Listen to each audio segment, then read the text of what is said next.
prendre la décision de suivre mon cœur et vivre à 13 000 km de chez moi, ça a été la décision la plus forte que j'ai dû faire dans ma vie. En fait, quand j'ai rencontré Yerko, donc mon mari, le dernier jour d'un voyage en Australie, j'avais passé là-bas 2 ans, ma vie s'est chamboulée. Je savais que si je laissais passer cette opportunité, j'aurais eu des regrets toute ma vie. Et pourtant, c'était totalement illogique. Moi, ma vie en France, elle était déjà tracée. J'étais destinée à être une cadre RH dans une entreprise internationale.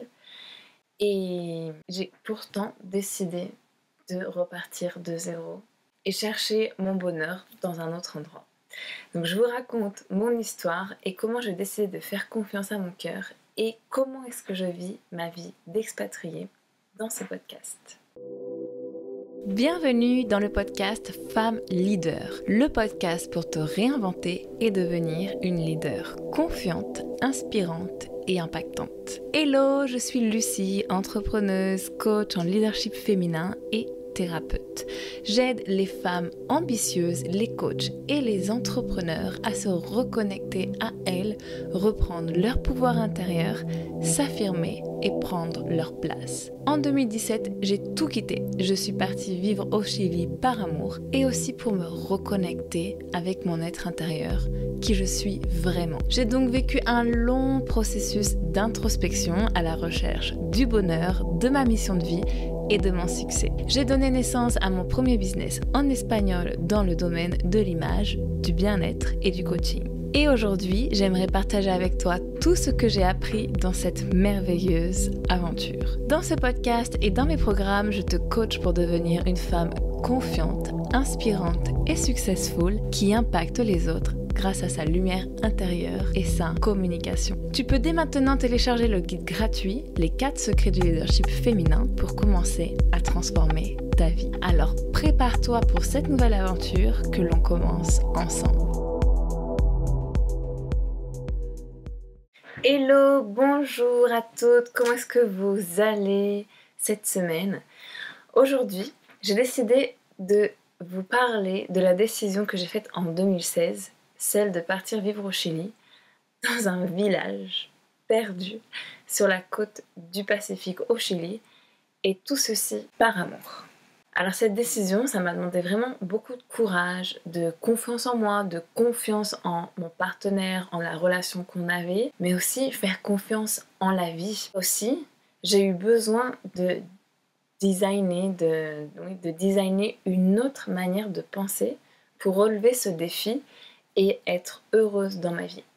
Parce que vous savez, si vous me suivez sur le podcast, je suis expatriée, ça fait maintenant 10 ans que je ne vis plus dans mon pays natal, la France.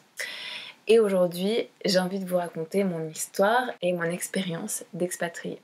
Ça me fait bizarre de consacrer tout un épisode de podcast sur ça, mais je sais qu'il peut y avoir des femmes qui sont dans ce cas, qui tombent amoureuses d'un étranger, d'une personne qui vit dans un autre pays, loin des siens, ou même des femmes qui s'expatrient pour tenter une nouvelle vie. Donc voici mon expérience, parce que à ce moment-là, je pense que si j'avais pu tomber sur un podcast comme ça m'aurait fait du bien. Vous savez, des fois il y a des petits cadeaux, il y a des petits messages de nos anges, de nos guides qui nous font vraiment passer le contenu des livres, des podcasts, des vidéos, des posts LinkedIn, Instagram, vraiment au moment où on en a besoin.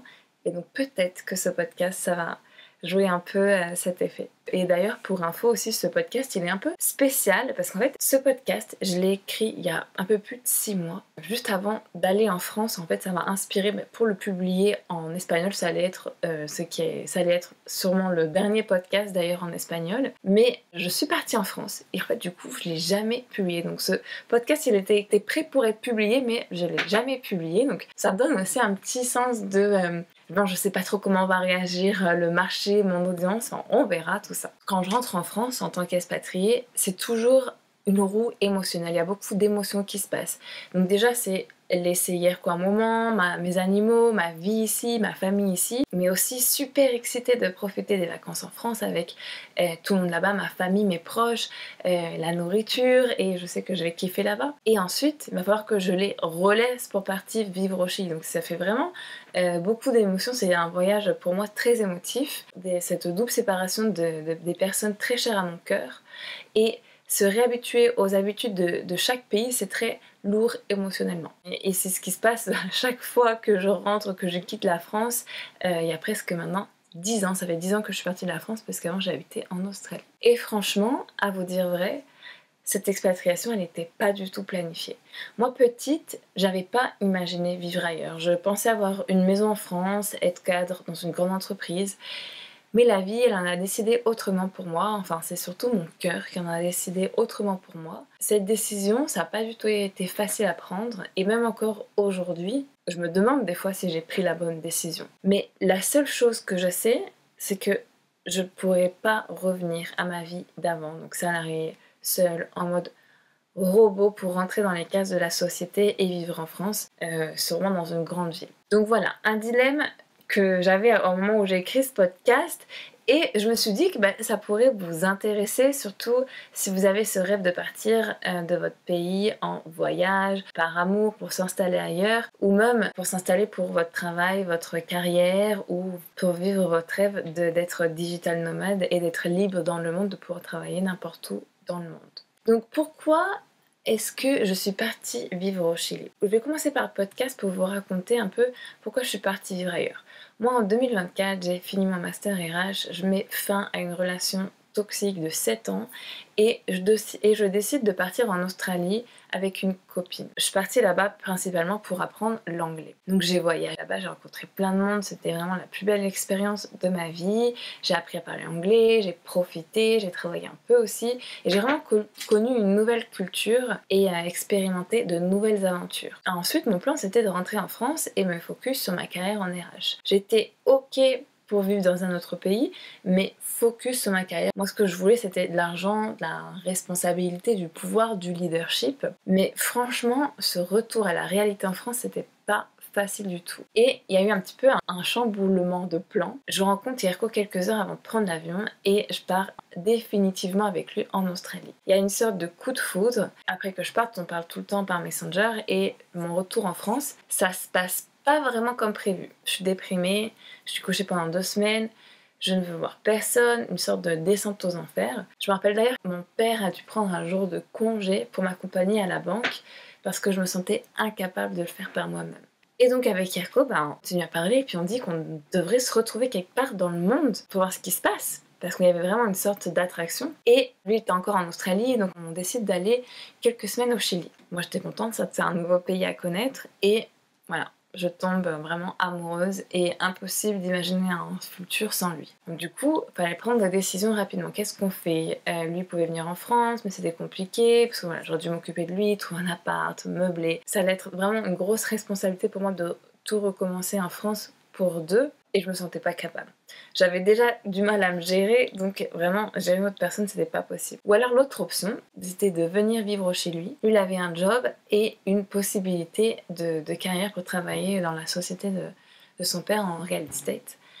Et donc beaucoup plus de liberté et une certaine abondance financière. Donc pendant ce temps, moi j'ai pris du temps pour moi, pour me soigner, pour me connaître et bien sûr développer une nouvelle carrière parce que c'était pas possible pour moi de me rouler les pouces toute la journée. Et je me suis dit allez c'est parti, on y va. Alors j'ai tenté ma chance, je suis partie rejoindre l'homme de ma vie, l'homme de mes rêves, complètement à l'autre bout du monde. Pendant la première année j'étais 3 mois en France, 3 mois au Chili, 3 mois en France, 3 mois au Chili, et après j'ai dû prendre la décision de m'installer un peu plus au Chili. Alors moi, mon intégration avec Yerko, ça s'est très bien passé, hein. J'étais tout le temps avec lui, il me présentait, il me traduisait tout, il me coachait aussi, il me boostait ma confiance en moi pour que je sois plus responsable de ma vie. Il m'a d'ailleurs aidé dans mes premiers business, il a toujours été là pour moi, pour me conseiller, me guider. Et au début, pour apprendre la langue, je me rappelle, je comprenais rien.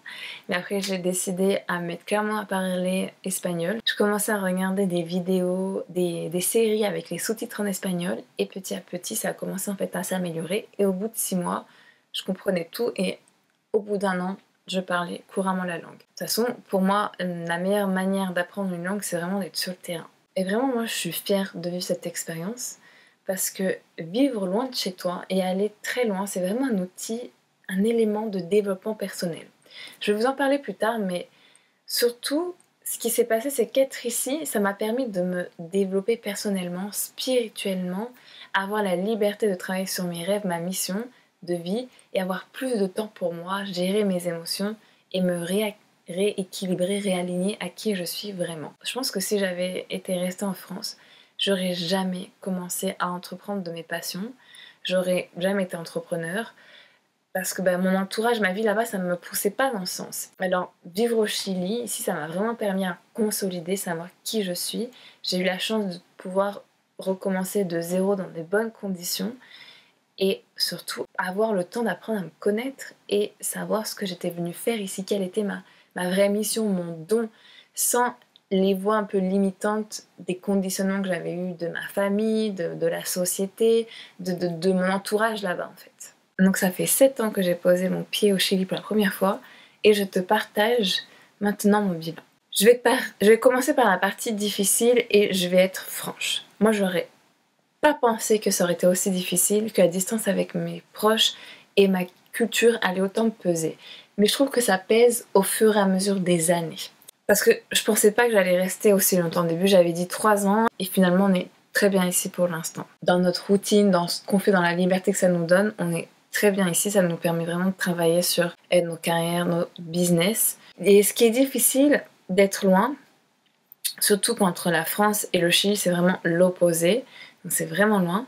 Moi, ce qui est dur, c'est de ne pas pouvoir y être quand je le souhaite, par exemple, pour juste un week-end, des anniversaires, des soirées, des événements familiaux, des mariages, des naissances. Parce que déjà, pour aller de chez moi au Chili jusqu'en France, moi, ce sont plus de 24 heures de voyage. Donc c'est plutôt long, c'est inconfortable, franchement, à ne pas se mentir d'être dans l'avion. Et le jet lag, le décalage horaire aussi, franchement, c'est pas facile. Je mets 1 semaine plus ou moins pour m'en remettre à chaque fois. Donc c'est pas quelque chose qui est facile de faire trop souvent. Forcément, je loupe des fêtes de famille, des événements de Noël, des anniversaires, des mariages, ouais, c'est ça qui est le plus dur. Ce qui est dur aussi, c'est que, vous savez, ici j'habite très loin des villes, et du coup, d'autres étrangers comme moi, d'autres expatriés, il y en a pas beaucoup. Donc j'ai pas beaucoup d'expériences similaires avec d'autres expatriés, et c'est ce qui est selon moi un peu le chemin le plus difficile. J'échange pas vraiment de ce que c'est mon quotidien d'expatrié, d'être loin de son pays, sa culture, sa nourriture, aussi les délires qu'on peut avoir entre français, le vocabulaire qu'on utilise. Et ça, je pense que ça fait que mon aventure, elle est peut-être un peu plus difficile que d'autres. Alors ici, il y a des Français qui passent, on rencontre très souvent des Français en voyage, mais d'avoir vraiment un rattachement à sa culture, à son pays, je pense que c'est ce qui peut être plus difficile pour moi parce que je connais pas d'autres personnes qui sont dans un cas similaire.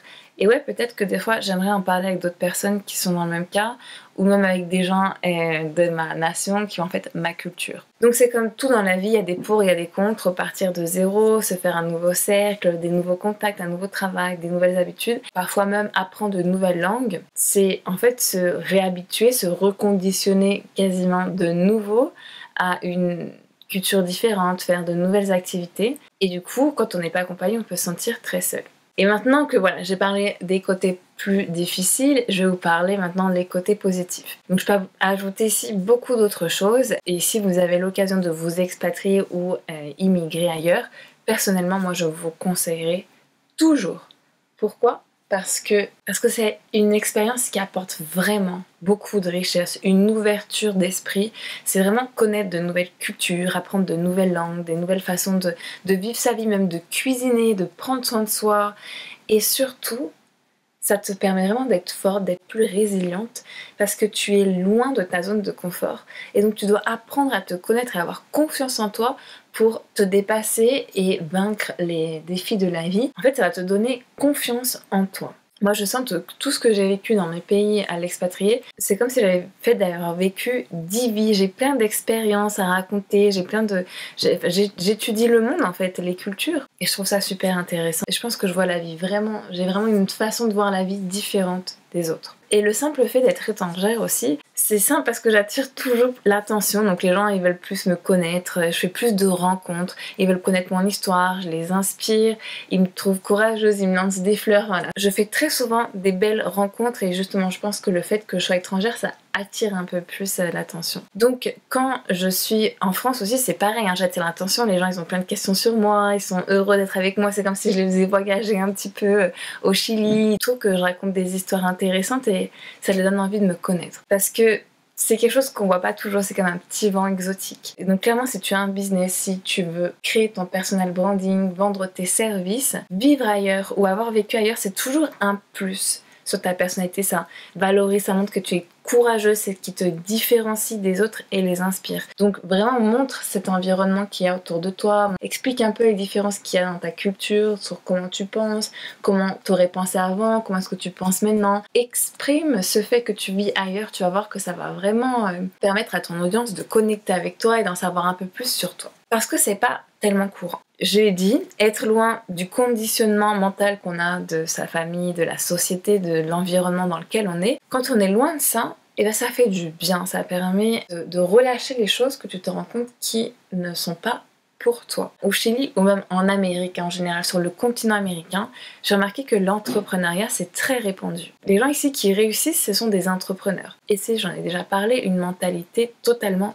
différente, où on te demande d'être davantage responsable de ta vie. Alors qu'en France, en fait, dans mon cercle, il y a 0 entrepreneur. Venir au Chili, ça m'a vraiment permis de pouvoir entreprendre de mes passions, de créer un business qui soit aligné à qui je suis, mes passions, et que je puisse le monétiser. Parce que je suis sûre que je l'aurais jamais fait si j'avais été en France. Si j'avais été en France, je pense que maintenant que je me connais mieux, j'aurais pas été satisfaite professionnellement en suivant la voie que ma famille et les autres voulaient pour moi. Cadre dans un grand groupe. Parce qu'en fait, j'aspirais, ma personnalité, c'était d'être autre chose. Même si être entrepreneur, c'est pas toujours facile et que j'ai des doutes, des frustrations qui sont parfois difficiles, au moins je sais que je tente tout ce que je peux pour être qui je suis vraiment et créer un personal branding magnétique et important. Moi ici, j'ai appris à prendre mon temps, à vivre plus slow, parce que la vie que j'avais en France, c'était trop speed. En fait, je vivais seulement pour le travail, alors qu'ici, j'habite à la campagne, loin des villes, je travaille depuis la maison. J'ai appris à me connaître, être plus dans l'énergie féminine, me soigner de tous mes maux, j'ai du temps pour faire ce que je veux, en fait, j'ai plus d'excuses. On emploie un peu plus son intelligence parce que quand on est expatrié, on parle plusieurs langues. Moi, je parle maintenant 3 langues, l'anglais, le français, l'espagnol. Et ça, c'est vraiment cool parce que quand je voyage, je peux m'intégrer quasiment partout. Moi, ce que j'adore, c'est rencontrer, communiquer avec des gens d'un peu partout dans le monde, connaître leur culture. Et d'ailleurs, je le représente aussi dans mon personal branding. Parce que je m'inspire de toutes les cultures que je connais pour être qui je suis, bien sûr. Dans la cuisine, par exemple, moi, je vois que je fais des choses un peu uniques, un peu différentes et qui marquent les esprits un petit peu. Et aussi, quand on est expatrié, ce qui peut être pas mal quand on vit dans l'autre hémisphère ou quand on vit dans des climats différents, c'est qu'on peut profiter un peu plus des jours de soleil, des jours d'été. Moi, j'aime bien, par exemple, aller en France de juin à septembre, donc le plein été. Ici, c'est le plein hiver. Et je passe décembre, janvier, février, mars ici au Chili parce que c'est l'été ici. Tu vois, l'expatriation, ça a des pour, ça a des contre. C'est pas toujours facile, mais oui, tu acquiers vraiment 100% de plus de leçons de vie, tu grandis plus vite, tu évolues plus vite, tu es beaucoup plus ouverte aux autres, au monde, tu prends plus de maturité et beaucoup plus que si tu restes dans ta routine et dans ton pays. La vie, elle t'offre des portes sur ton chemin, donc à toi de décider si tu les prends ou pas. Et si tu as cette opportunité, moi je te dis fais-le et pas plus tard. Moi je te dis fais-le maintenant parce qu'on sait jamais ce qui peut se passer plus tard. Voilà, j'espère que cet épisode un peu plus professionnel t'aura plu, comme ça on se connaît un peu mieux et on se retrouve très bientôt. Si tu as aimé l'épisode, laisse 5 étoiles et abonne-toi. C'est la meilleure manière de soutenir le podcast et d'aider un plus grand nombre de femmes à se reconnecter à leur confiance personnelle, prendre leur place et briller.